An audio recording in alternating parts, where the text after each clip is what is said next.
Muy buenas a todos. Hoy voy a explicar un ejemplo más completo sobre Process Mining y con esto en principio doy por acabado estos temas de vídeos. Bueno, el ejemplo, el problema está en esta web que os dejo, en este link. Es un challenge del 2019, es una base de datos francamente completa que utilizan muchos softwares comerciales o los adaptan o los modelan, pero están basados en este ejercicio, en esta dataset.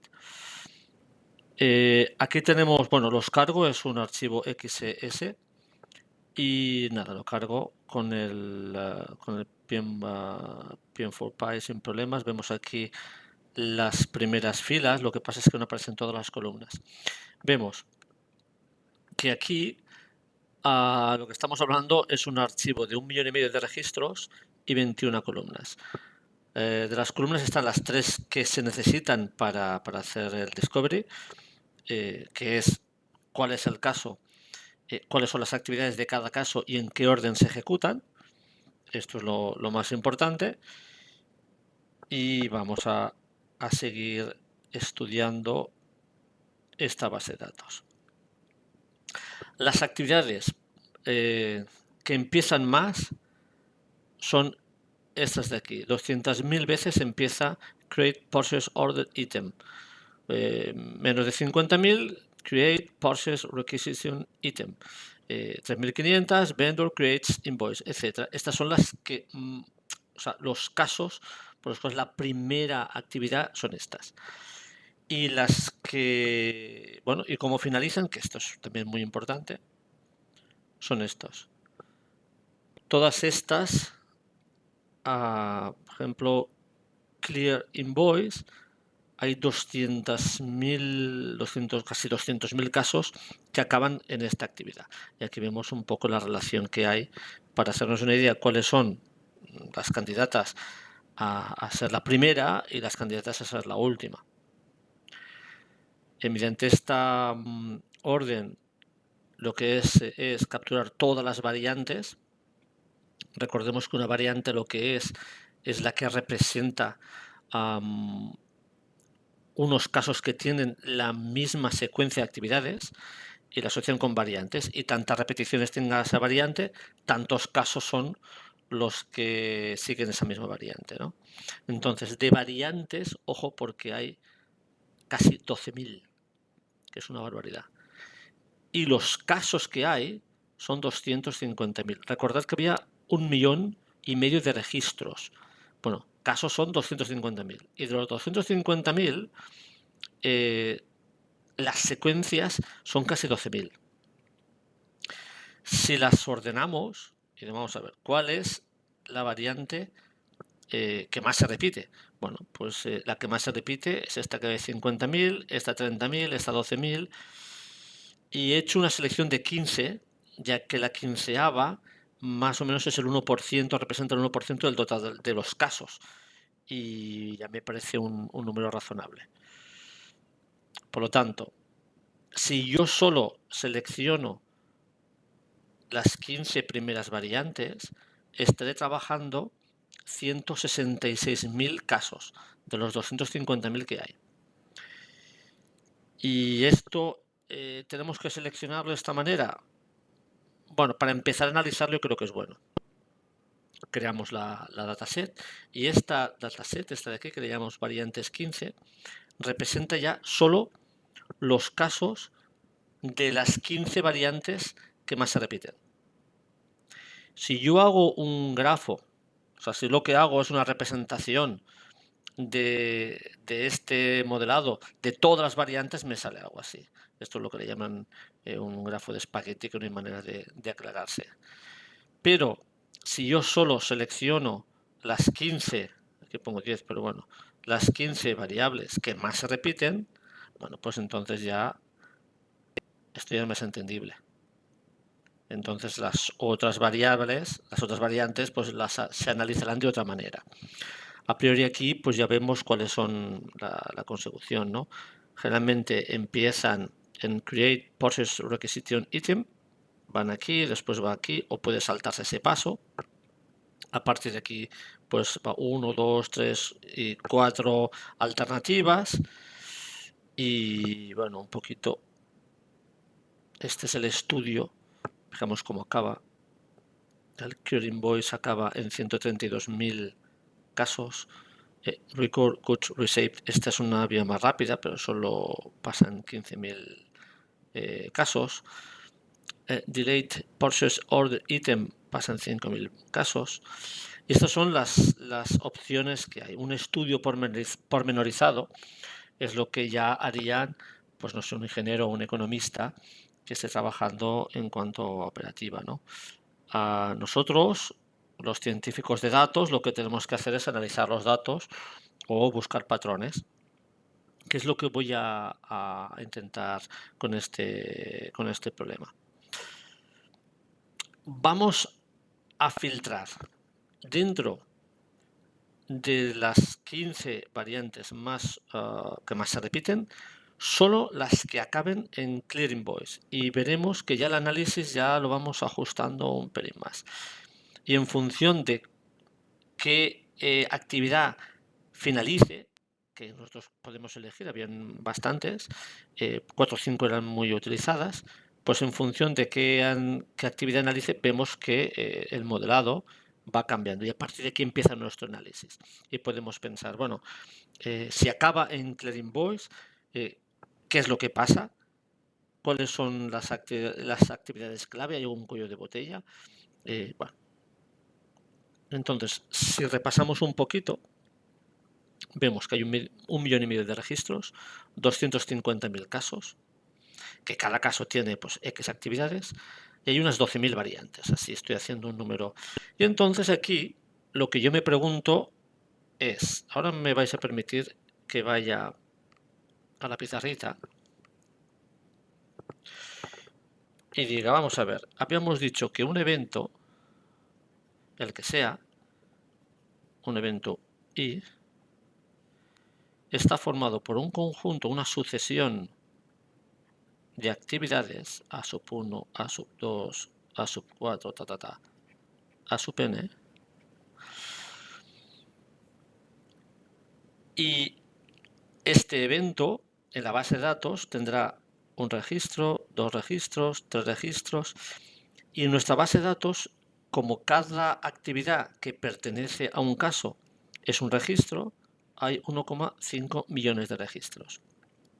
Pero hemos visto que casos diferentes, A sub n, el último caso, estaba sobre los 250.000. O sea que habrá el último SUPN es de 250.000. De los 250.000 casos, como si este caso, el A sub 1, A sub 4, A sub 6, por ejemplo, se puede repetir porque el evento 5 hace exactamente lo mismo, y A sub 6, a esto le vamos a llamar una variante. Esta variante se va a repetir n veces. Nosotros vamos a trabajar solo con 15 variantes, que representan 160.000 casos. O sea que de estas secuencias vamos a tener de la E sub 1 hasta la E 160.000 aproximadamente. Bien, a mí lo que me gustaría es tener una dataset donde tenga un caso. De este caso hay unas características que ahora las comentaré, y estas características también están asociadas a un tipo de variante. Y esta variante tiene unas características, pues las características de la variante, pues puede durar, esto solo hace el caso, puede durar X tiempo, X horas, y esto es un dato propiamente del caso. Tiene pues X actividades. Esto es propio de la variante, porque todas las variantes tendrán, las variantes que son las mismas, o sea, una variante que representa 30, 50.000 casos, todas van a tener la misma actividad. Por lo tanto, todas va a tener un mismo end, una actividad final.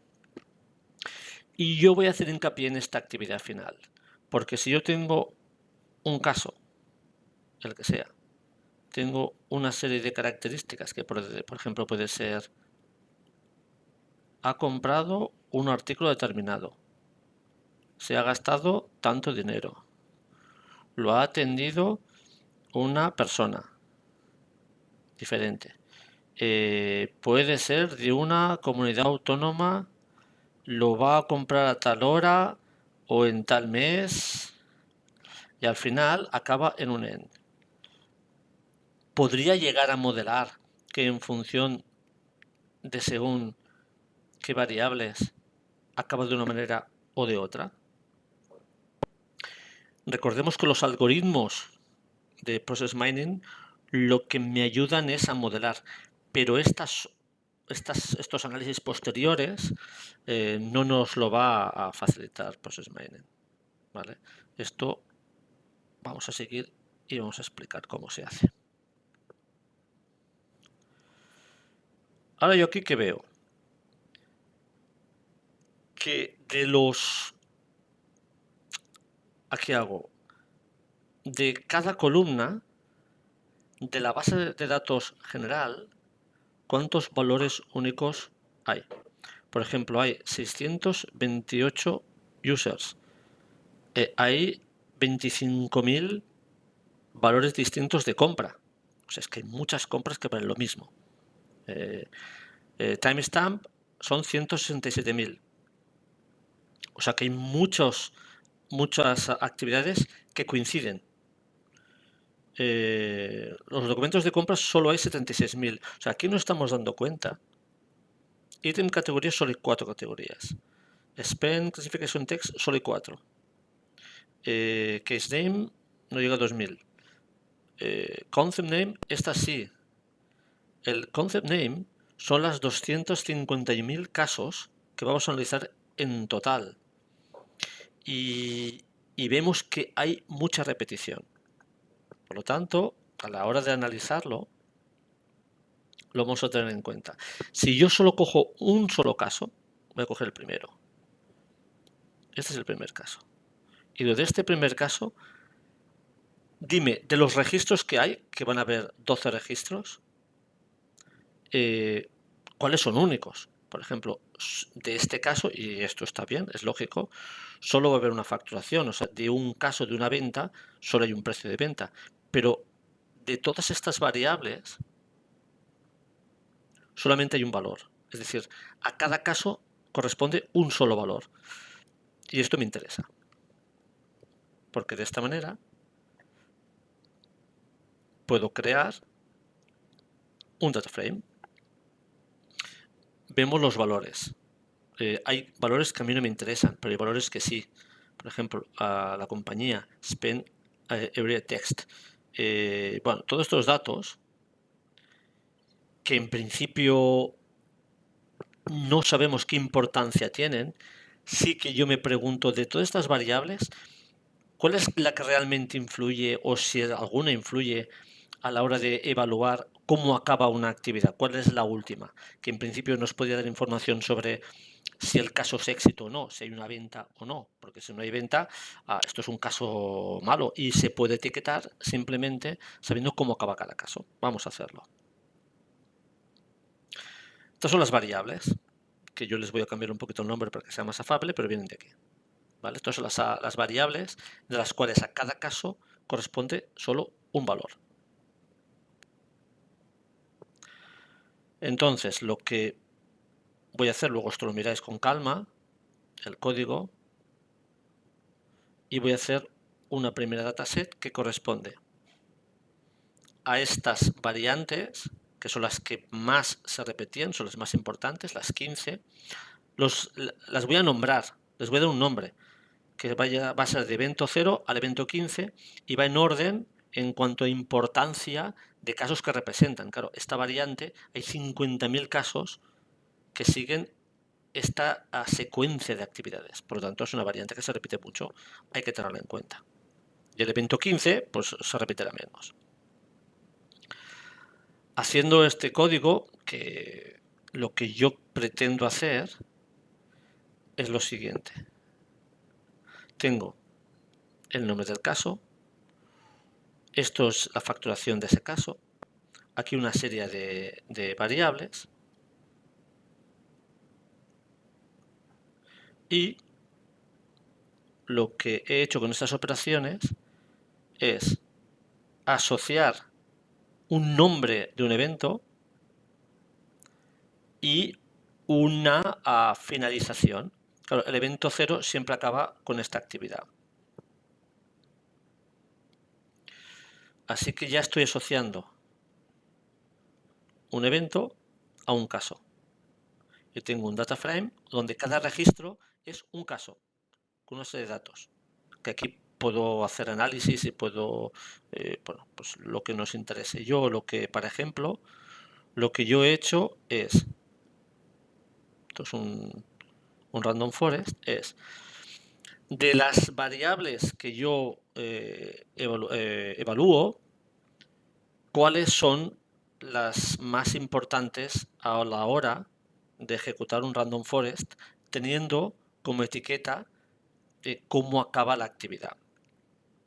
Vemos que haciéndolo, en fin, ya lo veréis, lo he hecho muy estándar, la precisión es del 88%, el 90% es muy alta, teniendo en cuenta que he hecho un test del 25%.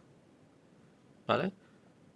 Haciendo un dataset con el 25%, tenemos casi un 90% de precisión. Por lo tanto, hay que tenerlo en cuenta. Y esto significa que estas 1, 2, 3 y 4 variables son las que más influyen a la hora de predecir cómo acabará una actividad. Y aquí estamos modelando, aquí estamos trabajando de una manera diferente de algunos softwares y por eso no solo, por ejemplo, Celonis o estos softwares comerciales van muy bien, sobre todo para ingenieros o economistas que trabajan bueno, son métodos operativos, o sea, están trabajando de qué manera se puede ser más eficiente. Un científico de datos podría estar en este campo, que puede complementar o ayudar o incluso sustituir, pero lo interesante es que nos podemos salir de estos softwares comerciales y si tenemos una empresa, estamos trabajando en una empresa y tenemos un problema muy concreto, quizá valga la pena modelar o trabajar particularidades de ese ejemplo. Y Python nos da, y esta librería nos da esta opción, no encerrarnos en lo que nos ofrece un software comercial, sino si entendemos el problema podemos buscar soluciones alternativas. Y esto es todo, os dejo simplemente el link de